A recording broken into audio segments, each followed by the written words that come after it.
May nagtanong sa akin, paano daw ba mag-apply sa Hong Kong? So sabi ko, maghanap ka ng agency sa Manila or mag-search ka ng mga papuntang Hong Kong na applyan. So ano daw ba mga kailangan? So maghanda ka ng resume or biodata. Dahil siyempre titingnan ang mga details mo. So ayun, paano nga ba? First, i-interviewin ka sa agency. Tapos pag na-interview ka doon, for example, nakapasa ka, so siguro pag may medicalin ka or hahanap ka na ng employer. So pero magbibideo ka muna doon sa agency. Magbibideo ka, magpapakilala ka sa harap ng camera. Pero ngayon yata, pinagbibideo na ng yung sa cellphone lang. Papakilala ka. Tapos, sasabihin mo to my future employer. Yung mga ganun, papakilala ka.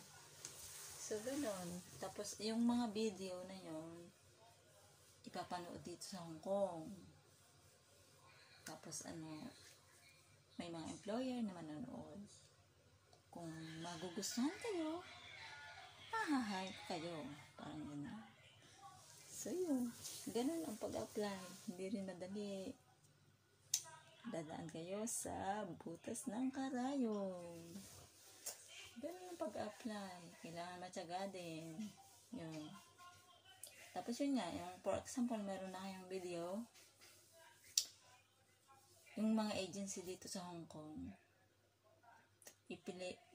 inalagay sa sa video yung ipinapanood sa mga employer dito sa Hong Kong. So pag nagustuhan kayo, di hire, magkakameron na kayo ng employer.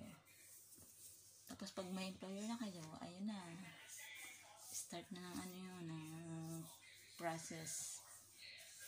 Sasabihin sa inyo, yung mga first timer, magti-training yun. Dati kami nag-training. Magti-training.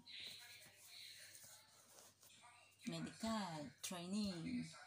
Tapos yung mga iba pa. So, nakapasa kayo doon sa lahat na yun.